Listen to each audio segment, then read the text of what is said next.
Welcome everybody to the Chinchilla Pickin' Podcast. It is August the 20th, 2023 at 2:20 p.m.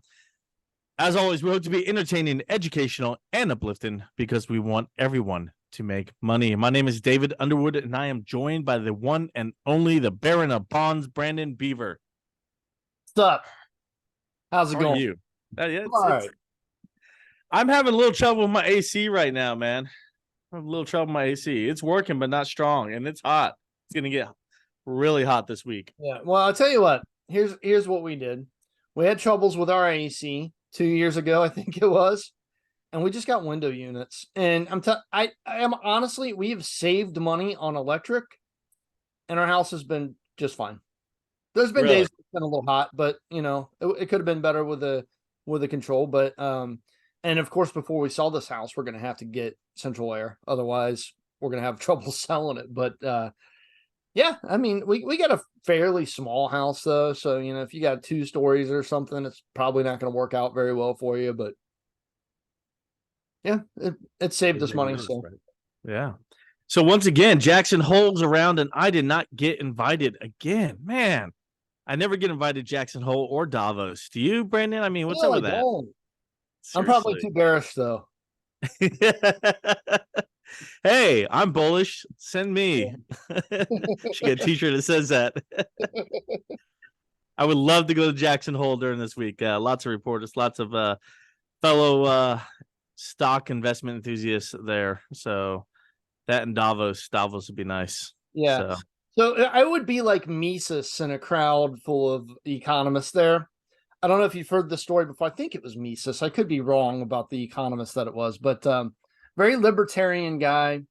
And he's in a room full of guys like who's the one that I think Alan Greenspan may have been there. And then who's the one that did the pencil essay or like kind of redid the pencil essay? Milton Friedman.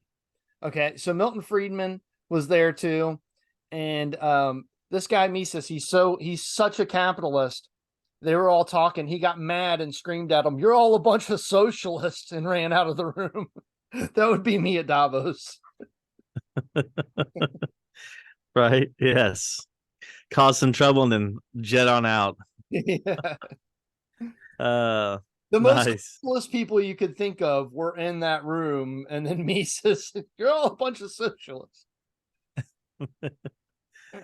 Good times. Stirring the pot. All right, so I hope we have a good show for everybody here listening right now. If you are listening, we appreciate it. Go ahead and hit subscribe, follow, what have you. Tell your friends, tell your neighbors, tell your loved ones, tell them all about us, and then we can put them to sleep as well. But please hit that like button. We appreciate it. It's how we grow organically. Rules.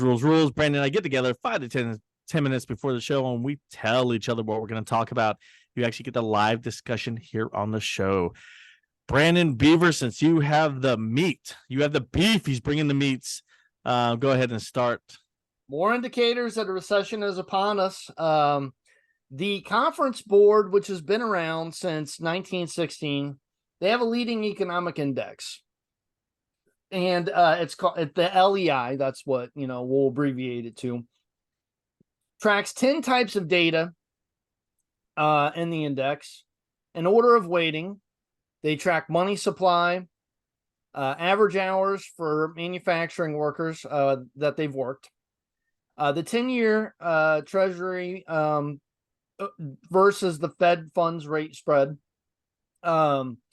consumer goods orders, vendor performance and delivering orders, stock prices, weekly unemployment claims, consumer expectations, building materials, and capital goods orders.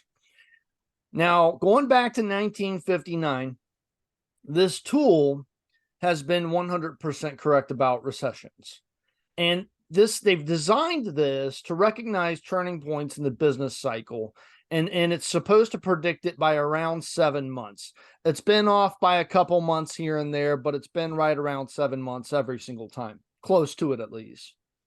Now, it includes, like I said, financial components, which would be the interest rate spread, the difference in the yield versus the treasury bonds and the federal funds rate and all of that stuff, as well as non-financial factors, which were the private housing permits, average weekly unemployment insurance claims, things like that.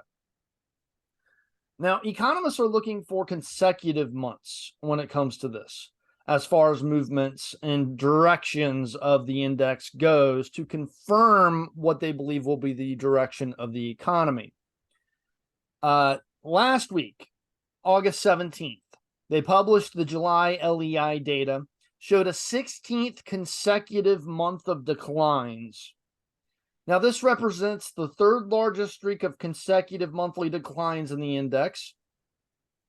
Generally speaking, they're looking for 3 consecutive declines to confirm that a recession is coming. We are now on the 16th month of declines. Now, year over year, the LEI is down 7.8%. And this would be consistent with a 20% drop in earnings per share of the S&P 500 in the next 7 months. Looking back, most of the time you see modest contractions of 0.1% to about 3.9%, and no recession materializes out of those. An annual contraction rate of 4% or greater has every single time correctly predicted a U.S. recession. Now, here's a quote from them. This was from Justina Zabinska Monica. I think I'm probably butchering her name, and I'm sorry about that. She's the senior manager of business cycle indicators at the conference board. She says the U.S. LEI, which tracks where the economy is heading, fell for the 16th consecutive month in July, signaling the outlook remains highly uncertain. On the other hand, the coincident index, which tracks where the economic activity stands right now, has continued to grow slowly but inconsistently, with 3 of the past 6 months not changing and the rest increasing. So basically what she's saying here is a still favorable growth environment for the short term. And then she goes on to say, however, in July, weak new orders, high interest rates, a dip in consumer perceptions of outlook for business conditions, and decreasing hours worked in the manufacturing field fueled the leading indicators 0.4% decline month over month. The leading index continues to suggest that economic activity is likely to decelerate and descend into a mild contraction in the months ahead. The conference board now forecasts a short and shallow recession in between Q4 2023 and Q1 2024. So it's not as bleak as you would essentially see, as you would essentially expect. Not that bleak. Mild recession is what they're saying. No reason to panic. No 2007, 2008 decline here. But, still uncertainty and still a situation where you have to be very prudent with your investing. More prudent than you have been in the past. Now, there's more indicators of a recession here. The 3-month and 10-year Treasury spread is inverted in more than 40 years. Go ahead. All right. So before you get into other indicators, I was waiting for you to completely finish with this. So before you get into other indicators, so I have the conferenceboard.org. It's conference-board.org. And you go /topics/US-lead-in-indicators. So the lead-in indicators, LEI. And I have it up here, and I have this chart I'm looking at, and I have it, it's on a chart side by side with the real GDP. And I'm looking at it right now as Brandon's talking, and the GDP moves pretty much in line. There is some difference, like the LEI can have drastic drops where the GDP doesn't drop that much. The only time that they actually dropped the exact same amount was in 2020 because everything happened all at once. However, what I'm seeing here is, yes, there was a big, massive drop in the LEI this past rolling 12 months, and there was also a big drop in the real GDP the past 12 months as well. So the GDP already dropped in line with the LEI. And the LEI you see now is in the uptick mode, and the GDP is also in an uptick mode currently. So using the indicator that you are quoting here right now, I would see that we are bouncing back from a downward slide. And the reason why you had such a huge downward slide in the LEI versus the GDP, why there's a big difference, is because the exact same things that you're saying that the LEI goes off of, which is, jobs and how much wholesale numbers they're putting out there. Companies in the fourth quarter of last year said we were going to have a downturn in the economy this year. And the first quarter of this year, they said they're going to have a downturn in the economy. Everybody was making cut costs, cut the labor force, lay off. Everybody was doing what they could to prevent that from happening. But when you do all those things, when you cut costs, when you cut wholesale inventories, when you cut buying this, and as a company, when you cut jobs, it gives all these indicators, the signals that we're headed into a recession. When in fact, what the companies are actually doing is they're avoiding a recession by actually preparing for one.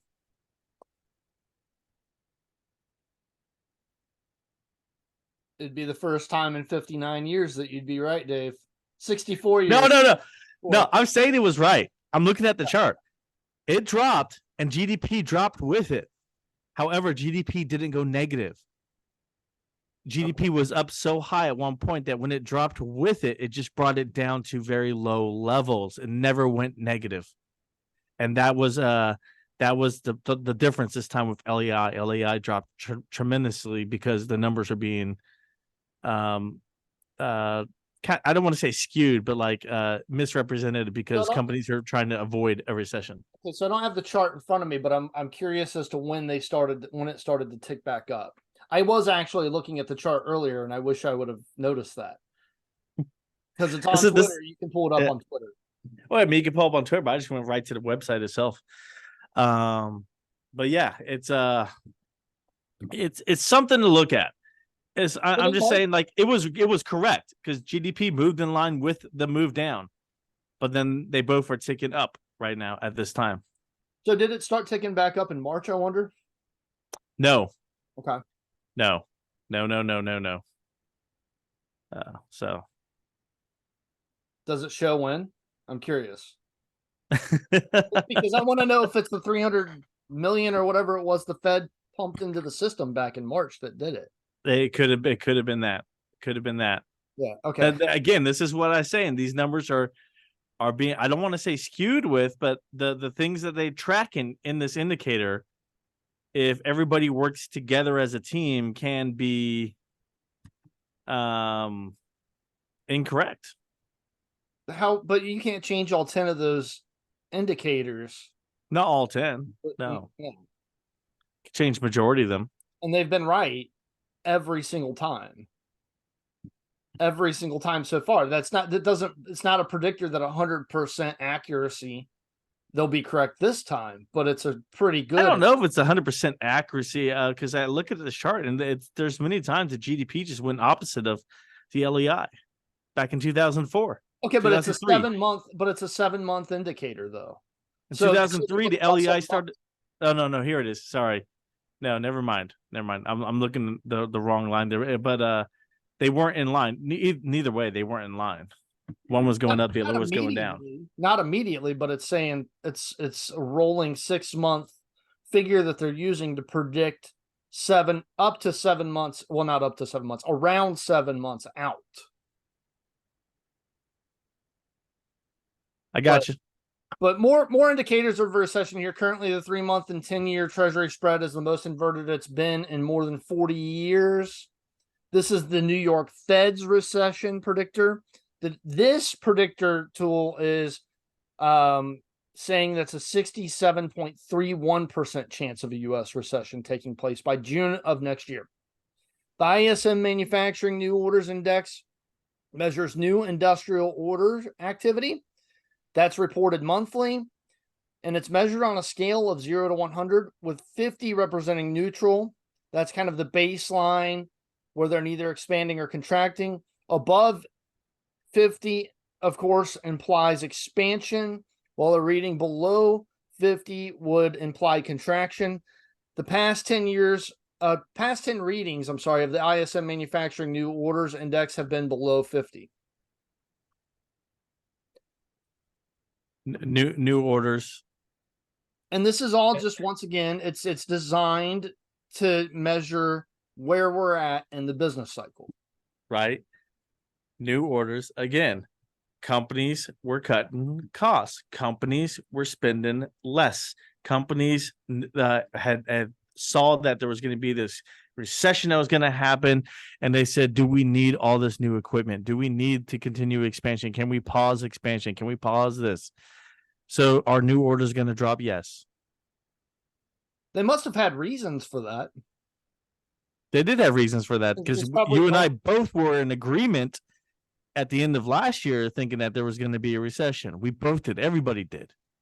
Everybody did. Every economist, every analyst, every talking head on CNBC, everybody did.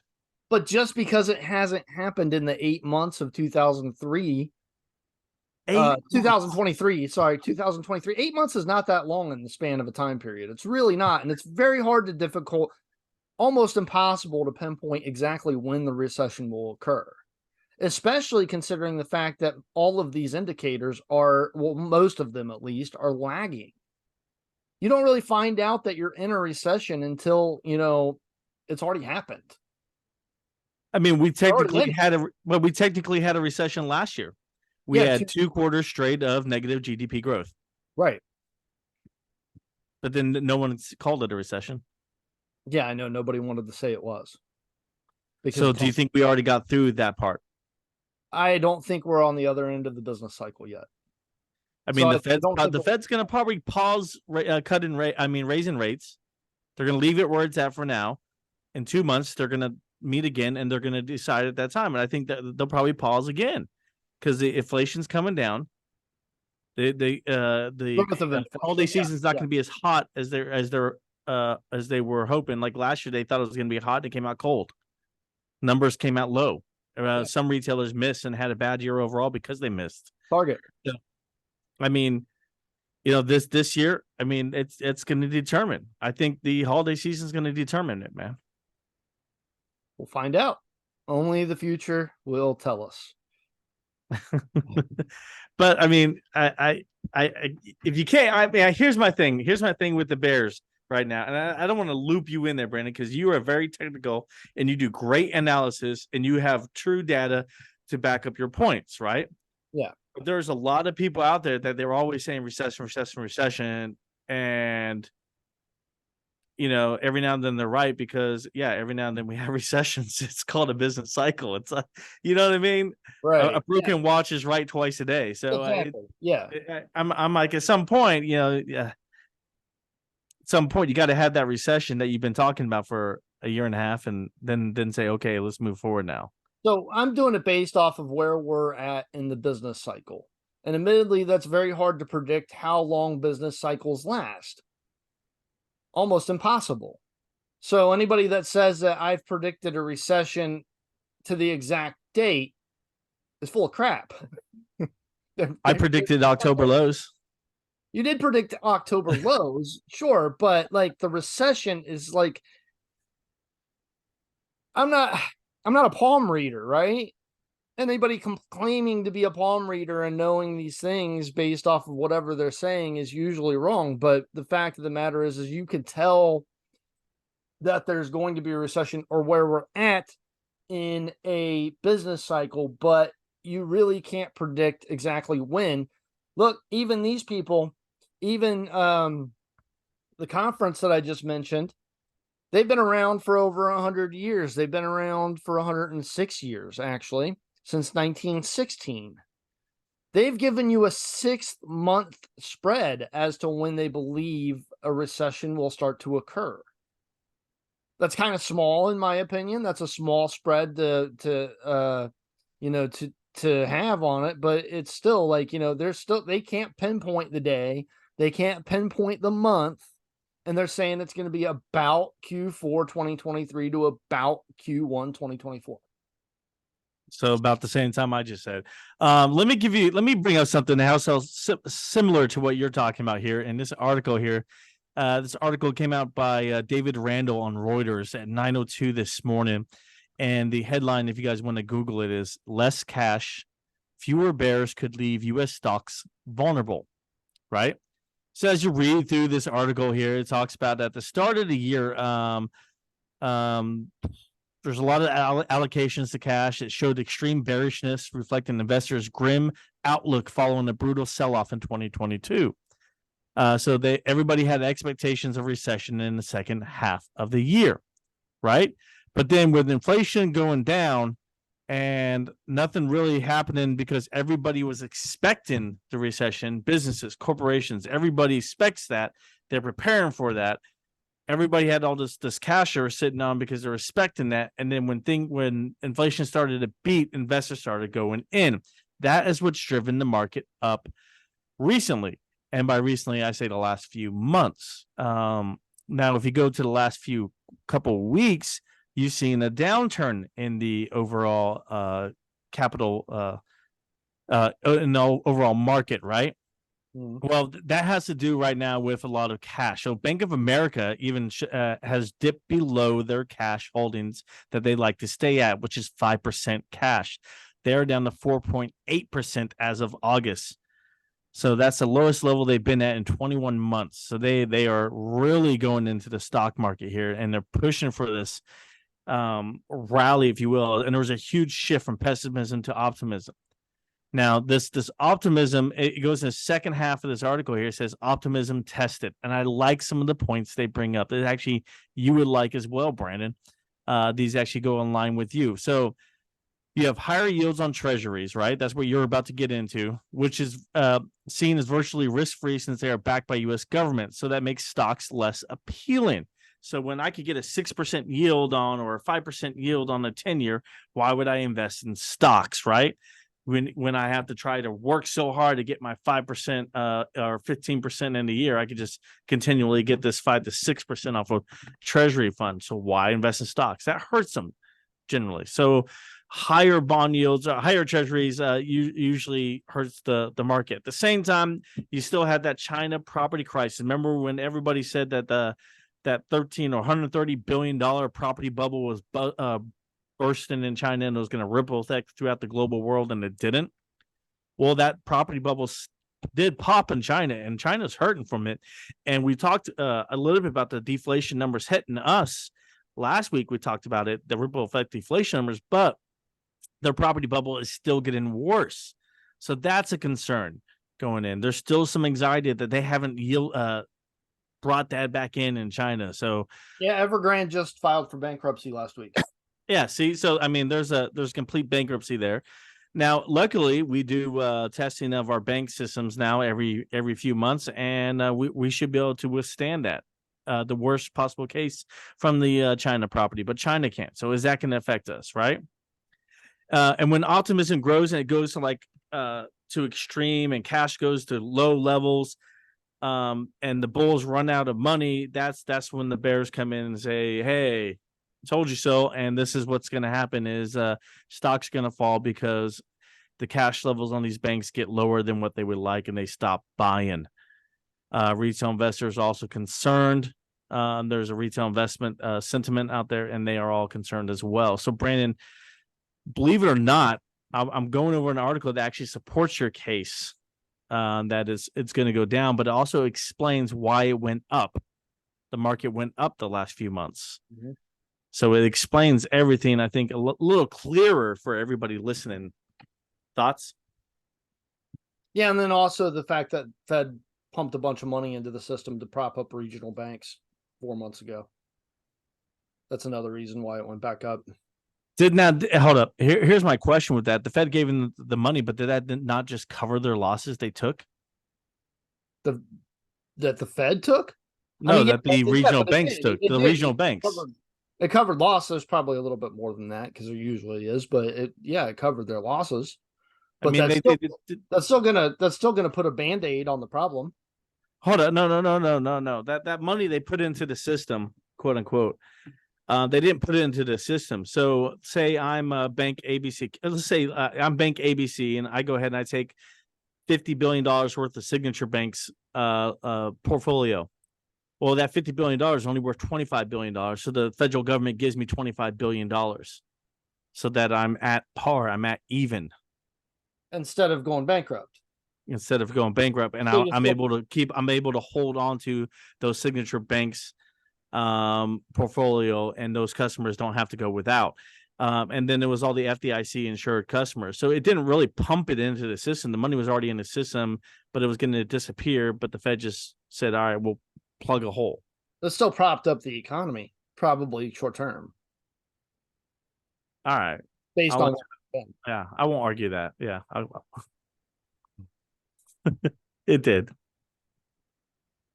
It stopped the bleeding because the market would have gone further down had it not. Most likely. Yeah. And I reported on that on Instagram. I said, guys, the Fed's going to come in. They're going to save this bank, or they're going to prop it up. They're going to come out with something in 2 days. And I started making some day trades on some banks and made quite a lot of money. Did they save it, or did they kick the problem down the road?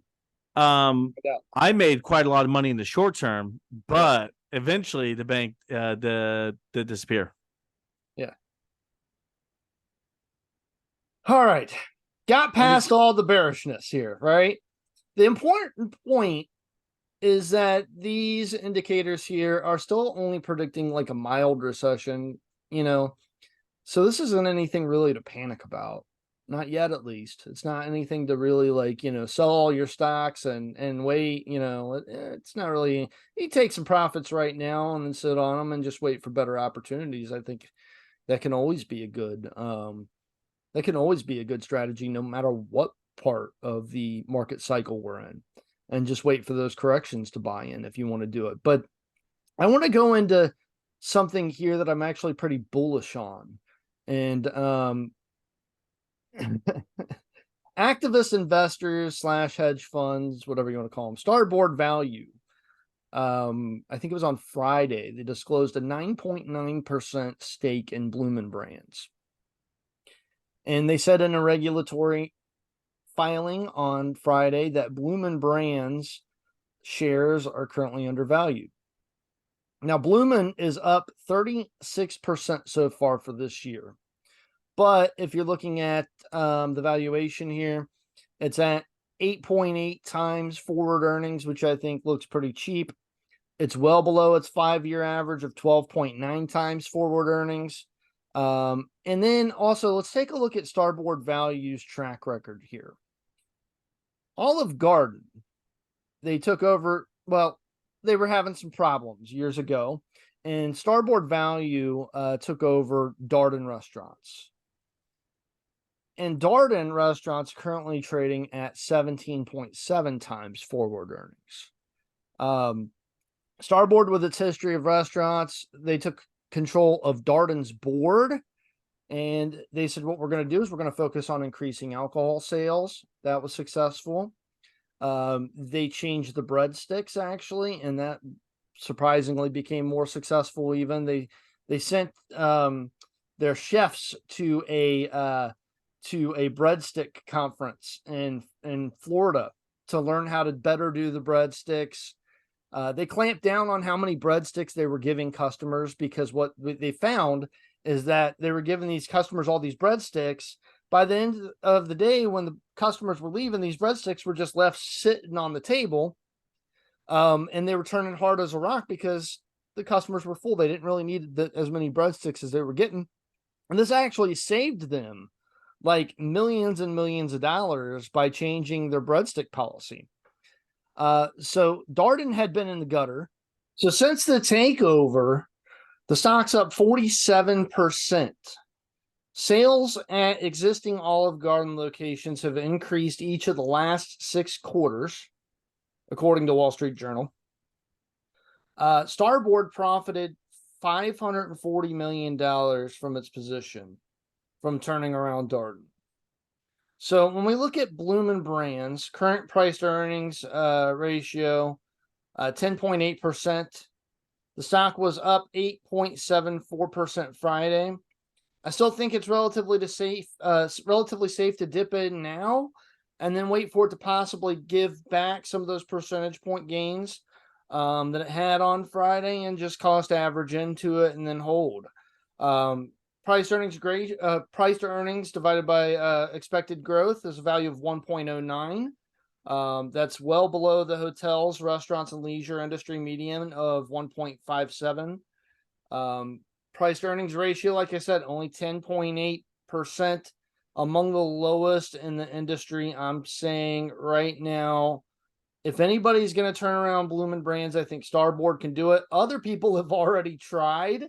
Other activist investors have already tried to get a piece of Bloomin Brands and they failed, but I think Starboard has the experience and the knowledge necessary to do it. Nice. I'm just happy to hear Brandon on the show making a call of a buy. It's been a I'm while. just very happy to hear that, dude. Very excited for this. Other than Disney. Other than Disney. Yes. Happy to hear it, because I'm afraid right now. I've been on such a wrong streak that I'm like, I am not making any call this week. So I'm happy you did. Saying, Dave, is that we're going into a recession. And I know what I'm saying is I have been incorrectly getting my stocks, my picks correct, because other companies have been positive when mine have not. Yeah. Is what it is. Strict value play here on Bloomin'. I'm thinking years out. There you go. Awesome, man. Let me talk about oil. Oil. So oil. Here we go. What I'm looking at as far as oil is, once again, guys, I'm looking at the Baker Hughes rig count and the also the EIA petroleum status report. Those are two different numbers, two different charts. You can find access to them very easily. Baker Hughes rig count, could just Google it. The EIA petroleum status report comes out every single week on Wednesday, and you can see it on Fidelity. We'll pull it up for you for free. So there's easy ways to get this information I'm about to talk about. Let's start with the petroleum status report. That talks about how many barrels of oil currently in the system. And it goes up and down, typically. Yeah, I mean, you expect it to go up and down, but it's usually within a range. Well, last week, the barrels of our inventories went out of that range into the negative. So that means there was less oil in the system.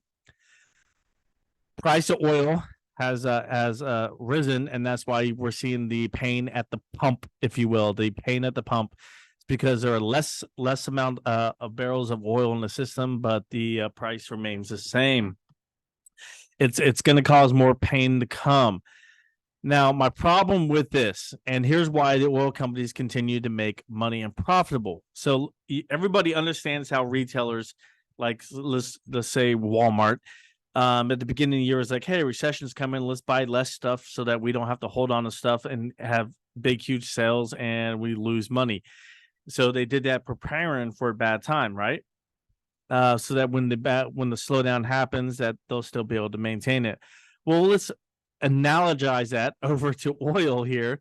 And you have ExxonMobil, and the rig count slowly got lower. The Baker Hughes rig count was down to 505 rigs active in North America, and that was a real low point, and that was just last week. And so what we're seeing is there's less amount of active rigs. ExxonMobil or BP are paying less money out because they don't have the staff, if you will. They don't have the staff operating, but then oil is maintaining a higher position, so then they're making the same amount of money, but with less staff. That comes now down to higher profits for them. So their bottom line number is going to be higher, even though their top line number stayed the same. That's what we're seeing with the oil companies. My problem with this, I get now why Exxon is still making profits, right? Their bottom line number is great, even though their top line is not growing. My problem with this is, why is Transocean still making profits? Transocean services rigs and pumps. And if there's less rigs and pumps by 100 since the last time I went over the Baker Hughes rig count on the show, why are they still at these levels? Yes, they are down from when I covered it about a month ago. When I covered about a month ago, they were at $8.60. They're down to $8.20. I believe they need to drop below $8 below 8 to make it a to where I would think about buying it again. They're still too high because the amount of rigs that they are able to service has gone down and continues to go down. This is my problem. Brandon, your thoughts real quick on the information I just said. Yeah, I definitely think it should be lower. Right, and no thoughts on the oil as to what's causing the barrels of oil to drop significantly the past week. They're still thinking that there's a recession coming, probably. Well, here's the thing. On July 12th of this year, we had a inventory plus positive. Usually every week he goes back and forth between positive, negative, and it balances out. Like I said, it stays within a range, right? Yeah. So July 12th, we had a 5.9 million barrels positive. Well, then the next report on July 19th, we went down negative of 700,000 700,000 barrels less. So, the amount of barrels coming out were far less. Well, then the last time it was 17 million barrels on August 2nd less being produced overall in the system. So that's a huge drop. That's not within that range. That just broke through that range and just dropped. So my question is, like, where's the supplier cutoff? Is this Saudi Arabia? Is this OPEC? Is this Venezuela? Is this Russia? Who's cutting out the oil here to make it drop so significantly? Or is this the amount of rigs? Is this that 100 rig count in North America being dropped off the grid, and now we're not pumping out the oil anymore in North America?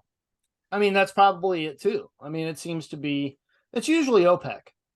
Usually. I don't know about this case. It's usually OPEC, but not only do you have still the possibility of the upcoming recession, but Dave, I've never seen more Teslas on the road than I do today. And it seems to be an exceptional amount of electric vehicles altogether on the road these days than it was just even a year ago. It used to be that I could go months without seeing a Tesla. Now it's every day I'm seeing 3 or 4. All right, so this is a misconception by the average American and a retail investor. Personal automotive use is by far way down the list as far as oil consumption in America. The number one oil consumption in America is going to be airplanes, number one. Number two, it's going to be trucking. Number two is trucking. And then trucking coming too. Number three, you're going to have personal companies like, landscapers, their trucks that they need to roll out every day, or power companies, their trucks need to roll out, garbage trucks, companies, corporations, that's going to be in there. Number three, do you see, so Teslas for personal consumption should not have this significant effect on the market? I still think even if you have an 80% drop over the next 15 to 20 years of people who are using gas powered vehicles, it's still gonna hurt. Yeah, but not this significant. Not this significant. Think how many gallons a week does the average person pump out of their gas? So that's just what I'm thinking. Like, is it just like maybe they're seeing that coming? That's gonna hurt profits, and maybe they're just trying to take as much money as they possibly can right now before it happens. So how many? I don't know. I don't know how much the average there is. I don't even know how many gallons I use a week, to be honest with you. I have a very short commute to work. You don't even know. All right. Well, here, give me 1 second. If you're listening right now, what I'm doing is I'm typing in here. Brandon's filling in the spaces. I'm typing this in here. I'm not doing a very good job of it. You're not. So even if it's top 5 for oil, like as far as like where they're getting the profits from, and it has to be, because where else would it come from? So it's planes and trucking. The average working American uses 1 barrel of gasoline a month. So then there's let's say 280 million adults, probably 200. Let's say 1 million new electric vehicles have entered the market this year. That is a total of 12 million barrels of oil. Okay. My numbers are not scientific, people. That's 12 million barrels of oil. So if we had 1 million new Teslas or electric vehicles this year, that's 12 million barrels of oil. We dropped by more than that just last week. Probably because they're foreseeing the upcoming change. Whatever it is. There's got to be other reasons to it for sure. There is, and that's the question I have out here. Like, what's causing this major drop in the oil inventories? And I think it has to do with rig count in North America. And I think it has to do with Saudi Arabia just continuing to hold on to their cuts and not pump out anymore because they want to keep the price of oil high. And then we're not even talking about like globally, how many adults that drive globally that might switch to electric. So that's going to be harder in a lot of in certain areas of the world than it is in the United States. For sure. But I mean, it's still there. How many of these EV vehicles now are autonomous driving vehicles, such as like there was that hold up, there was a car company, and I think it was Google's company. Let me pull it up. I want to make sure I don't want to say the wrong one. No, it's GM. It's GM's Cruise. They're robo taxis that are in San Francisco right now.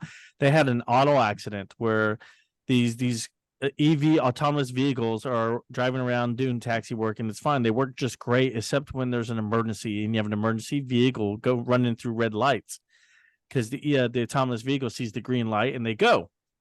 They don't go off the sirens. They haven't worked that. There's a problem here, and so the GM's being asked to pull over half of its robo taxis off the road in the United States.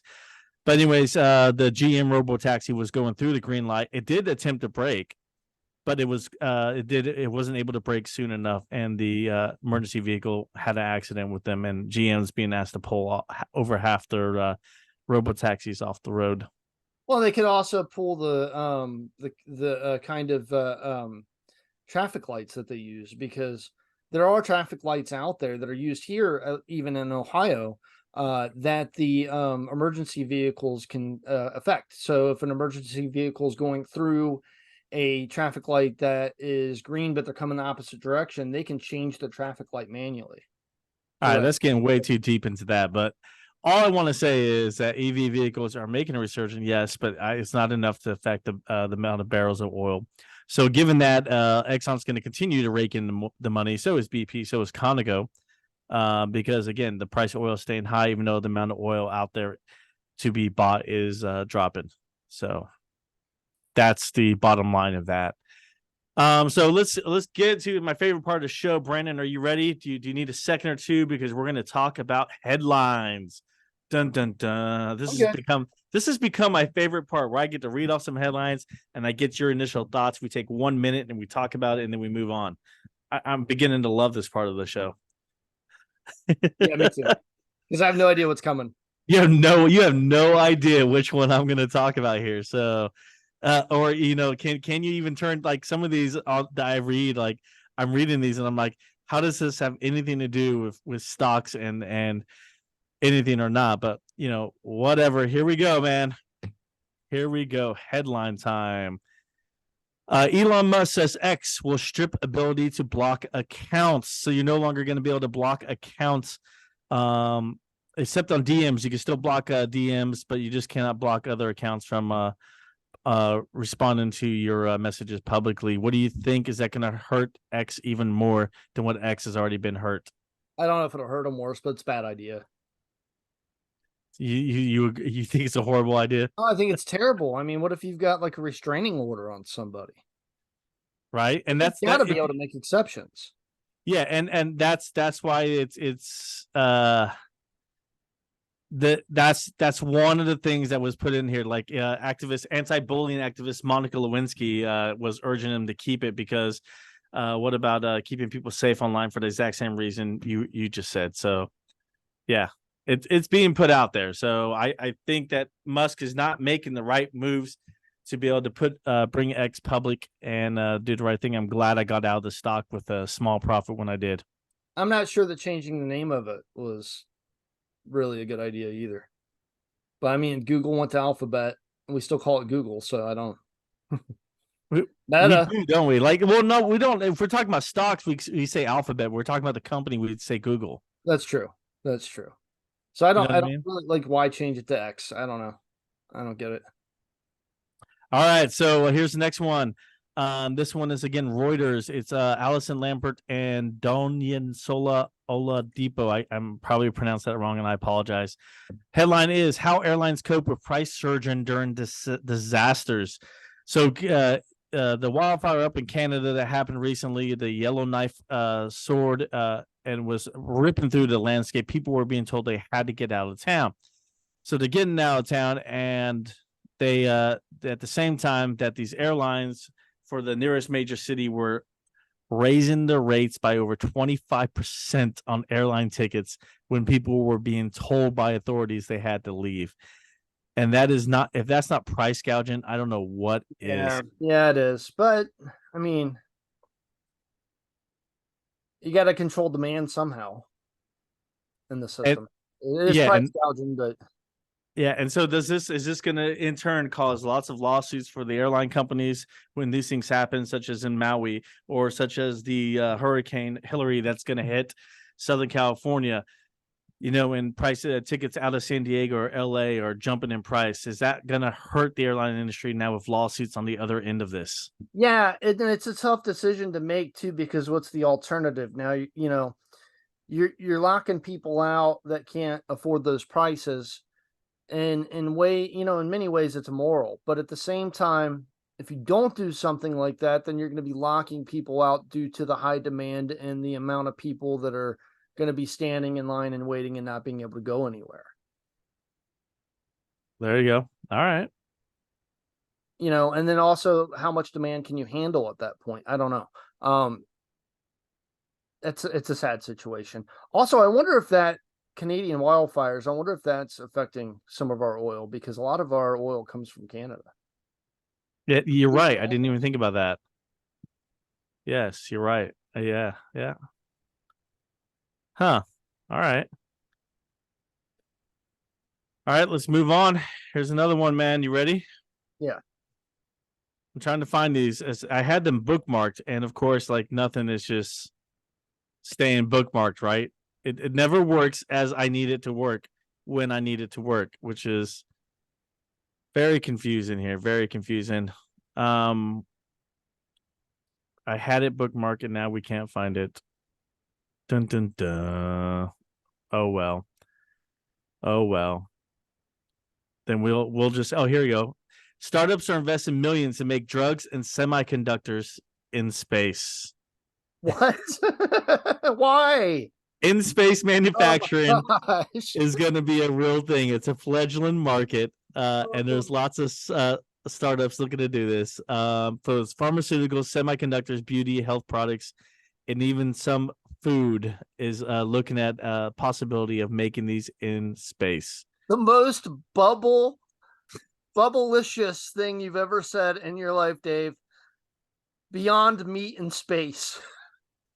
Well, right now, even the United States government has $5 million for NASA to do some cancer research in space to see if it makes a difference. There's got to be a reason for that scientifically, but what you just said as far as the startup goes is just like that. Some of those people are just going to be people that are putting out their prospectus for their company that they never actually really plan on following, and they're just going to sell their stock out to the public and then do nothing until it crashes back down. Here's what it is. You ready? You ready? I'll do a quick breakdown here. It says, here it is. You're not going to see us making penicillin, ibuprofen, or these types of very generic mass consumption targets.